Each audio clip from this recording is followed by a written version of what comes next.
Shalom saudara, kebenaran hari ini berjudul Iblis Sang Pendusta.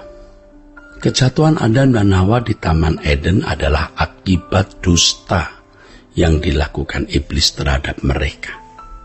Iblis menghampiri manusia bersikap seakan-akan sebagai sahabat, tetapi sebenarnya memuat kekejaman seorang musuh. Dengan modus operandi yang sama melalui pembicara-pembicara di mimbar, tentu tidak semua pembicara ya, iblis mengajarkan mengenai keselamatan dan kelimpahan berkat, tetapi bukan keselamatan versi Tuhan loh. Ya, mengajar mengenai berkatnya yang juga bukan berkat versi Tuhan. Begitu juga dengan kelimpahan dalam versi yang lain. Dengan kecerdikannya iblis memalsukan berbagai hal dalam gereja, seperti memuji, menyembah Tuhan, melayani Tuhan, surga, perasaan damai, karunia roh, kesucian hidup, dan lain sebagainya. Dalam hal ini iblis sangat licik. Ia juga menggunakan ayat-ayat Alkitab untuk menyesatkan umat Tuhan, yaitu dengan cara memberi isi yang tidak sesuai dengan yang dimaksud oleh Tuhan. Untuk menanggulangi hal ini, gereja harus giat mengajarkan kebenaran firman Tuhan yang merupakan hasil penggalian firman yang cerdas, jujur, dan analitis oleh pimpinan Roh Kudus, saudaraku. Ya. Mimbar adalah tempat yang sangat kuat, berpotensi menciptakan kebohongan bagi mereka yang tidak mengenal kebenaran dan memiliki motif-motif yang salah dalam pelayanan.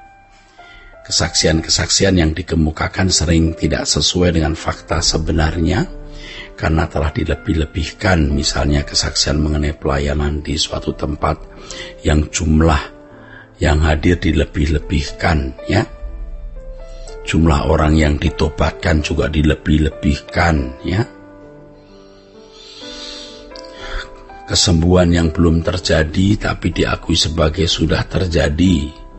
Bahasa roh, nubuatan yang palsu, penglihatan yang palsu, serta pengalaman di alam roh yang semua merupakan halusinasi tapi diakui sebagai fakta.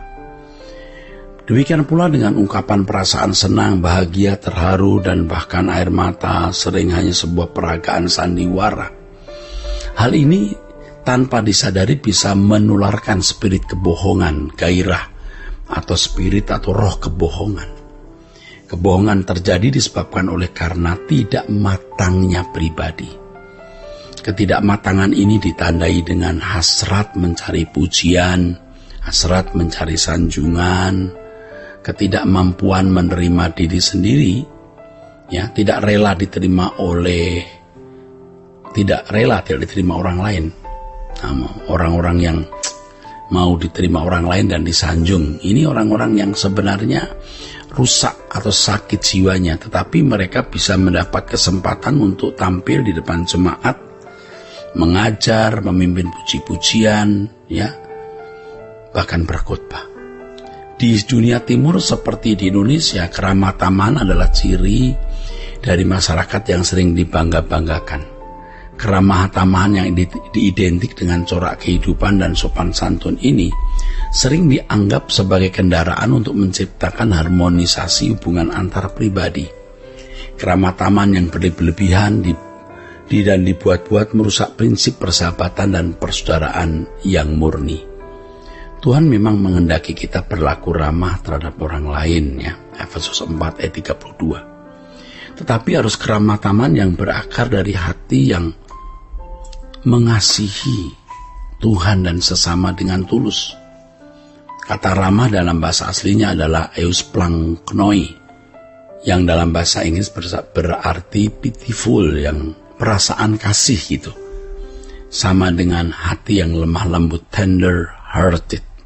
Jadi keramah-tamahan bukanlah sikap lahiriah. Mestinya keramah-tamahan itu sikap hati yang memancar, terekspresi dalam perbuatan yang kelihatan. Keramah-tamahan ini sebenarnya sesuatu yang positif dan bisa luhur. Tetapi kalau keramah-tamahan menjadi sesuatu yang dimanipulasi untuk kepentingan diri sendiri, maka lebih dikatakan sebagai munafik yang sejajar dengan kepura-puraan atau dusta. Jadi pemalsuan bukan hanya di alam roh, Tetapi pemalsuan juga terjadi dalam hubungan antar sesama, yaitu keramataman yang dibuat-buat tadi. Itu pun kepalsuan, itu kebohongan yang terselubung. Untuk mengatasi hal ini mestinya adalah sikap hati yang diubah, supaya kita tidak mengadakan atau melakukan diplomasi yang dibuat-buat. Dan karunia-karunia roh, bahasa roh, nangis di depan jemaat, ya itu bisa menjadi bahasa diplomasi. Saudara, saya tidak mengatakan kalau nangis di depan jemaat itu diplomasi loh. Ya, saya juga suka menangis. Tapi jangan dibuat-buat untuk memengkarui orang lain. Diplomasi adalah bahasa dunia yang sangat populer dan semakin populer dewasa ini. Hampir dalam segala kesempatan gerak kehidupan, diplomasi menjadi bagian dari komunikasi manusia. Ya, bukan hanya di kalangan para diplomat dan politisi saja, namun juga dalam dunia perdagangan, pergaulan sehari-hari, bahkan gereja. Diplomasi menjadi bagian kehidupan manusia. Nah, ini bahaya. Kalau sudah menjadi bagian dalam kehidupan orang percaya, nah itu yang bahaya. Diplomasi pada hakikatnya adalah kepura-puraan. Ini adalah bentuk kemunafikan yang sejajar dengan penipuan.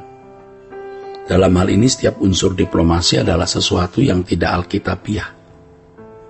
Di tengah-tengah dunia yang fasik, kita harus bersikap seperti yang Tuhan Yesus ajarkan, yaitu cerdik seperti ular dan tulus seperti merpati. Cerdik di situ sebenarnya bahasa aslinya itu dikatakan sebagai wise, ya, bisa dikatakan wise. Tapi cerdik yang bertujuan untuk kemuliaan Allah, bukan cerdik untuk memperdaya orang. Phronimos. Dalam terjemahan bahasa Inggris versi King James diterjemahkan, be therefore wise as a serpent and harmless as a dove. Kata cerdik dalam teks aslinya adalah phronimoi, yang bisa memiliki pengertian antara lain sensible, ya, berpikir secara masuk akal, thoughtful, penuh perhatian, prudent, berhati-hati, tidak ceroboh, wise, bijaksana. Ya, sedangkan akeraios memiliki pengertian selain harmless, tidak merugikan, juga berarti pure, murni, innocent, lugu, tidak bersalah. Jadi kita harus wise, cerdik seperti ular, cerdas demi kemuliaan Allah dan bukan menjati orang lain, tapi tulus seperti merpati, tulus akeraios. Akeraios artinya murni, lugu. Saudara, anak-anak Allah yang tekun belajar kebenaran firman Allah akan ditandai dengan ketulusan hati tanpa sikap pura-pura.